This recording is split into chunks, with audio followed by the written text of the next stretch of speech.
Hi everyone, Denise Scattergood here. Welcome to Positive Forward Motion, where each week I cover topics with how-to steps to inspire, motivate, and empower you so you will have more success both personally and professionally. Today's topic is 80-20. Math and statistics has always been one of my favorite subjects. And I was introduced to the 80-20 rule when I was about 18 and I got my first straight commission sales job. The 80-20 rule, also known as the Pareto principle, is named after Vilfredo Pareto. Pareto was an Italian philosopher and economist in the late 1800s. And legend has it that one day he noticed that 20% of his pea plants in his garden produced 80% of the healthy peas. And he wondered if he could apply the same formula elsewhere. And sure enough, he discovered that 80% of the land in Italy was owned by 20% of the population. And that got him curious, and he took his research a little deeper. And what he found is that people in society seem to divide naturally into what he called the vital few, or the top 20% in terms of money or influence. So the general idea is that 80% of the results come from just 20% of the people. And at first, I have to admit, I was totally confused because I thought, well, why? Are 20% of us smarter than the others? Are 20% of us luckier than the others? Then I was like, wait, oh, I see. Only 20% of the people are willing to do what it takes to reach their goals. And because only 20% of people are willing to put forth 80% of the effort that it takes to reach the top 20% of the results. Then I have to tell you, that got me really excited because I knew that if I was a newbie in sales and I focused and worked harder than everyone else in my company, that I would be one of those to make it to the top and produce 80% of the sales. So guess what? You could say I was lucky because, number one, I loved math and this made sense to me, and I was never afraid of hard work, and the harder I worked, the more people I talked to, and the more people I talked to, the more I learned, and the more connections I made, and the more successful I became. And then I started to wonder, what would happen if I applied this 80-20 rule to other areas of my life? And that's exactly what I'm going to share with you today. I'm going to give you 7 examples of how you can apply the 80-20 rule to your daily life and become more successful both personally and professionally.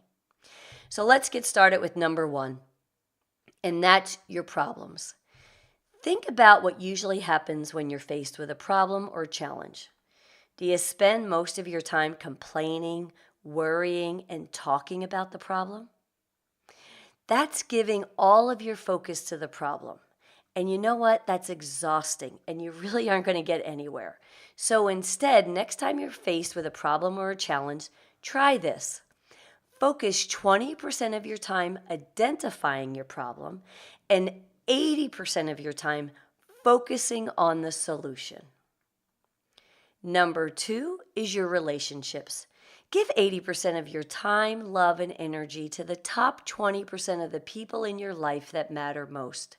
Because so many times we try to be all things to everyone, or we might spread ourselves so thin, or we're even trying to fix or work on some people who, quite frankly, might not even deserve our time and energy. So what you need to do is make a list of the people in your life, your friends, your family, even your coworkers, and choose the ones that mean the most, the ones that are in your top 20%, the ones that add the most positive value to your life, and give those the love and attention they deserve. Number 3, get people excited to want to do more for you and with you. So if you want to persuade a boss, a coworker, a family member, a friend, or even a customer into action, then be sure that you give 80% of the conversation is focused on the benefit as it relates to them, and only 20% of the conversation trying to convince them about what it is you want them to do for you.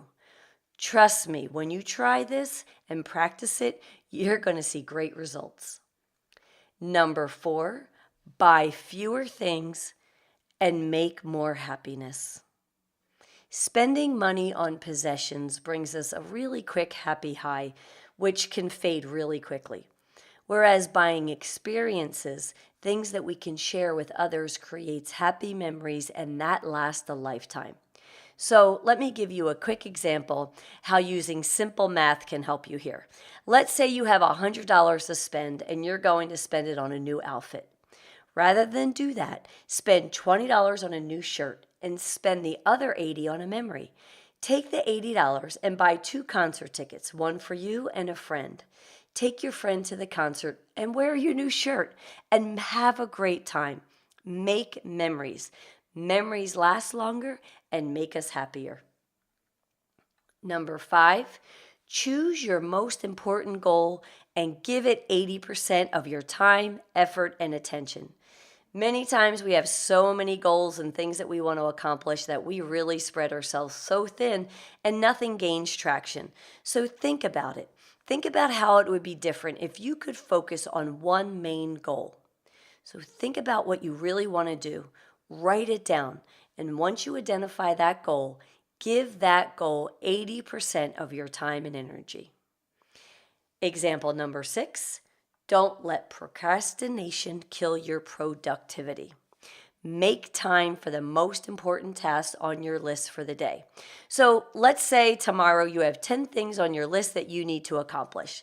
So what to do is list them, then put them in order of importance and identify the top 2 and work on that 20% first. And you want to be really careful here because it's very natural for us to get distracted on all the other busy work things, those other 80% of the things that are on your list that aren't so meaningful. It's real easy to get distracted on those. What you want to do is give 80% of your time to the top 20% most important on your task and get those done first, because otherwise all you're doing is procrastinating. And number 7, find the good in others. Focus 80% of your time finding the good in other people. So let's say you're a leader. Look for, find, and most importantly, tell your team members all the things they're doing right.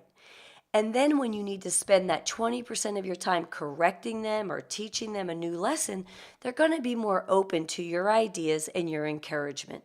And the same goes if you're a parent. Think about how you feel when someone recognizes your positive attributes.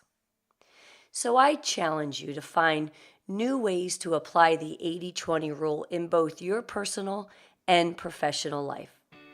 Thank you for listening in. If you enjoyed today's topic, be sure to download the bonus content to help keep you focused and moving in the right direction.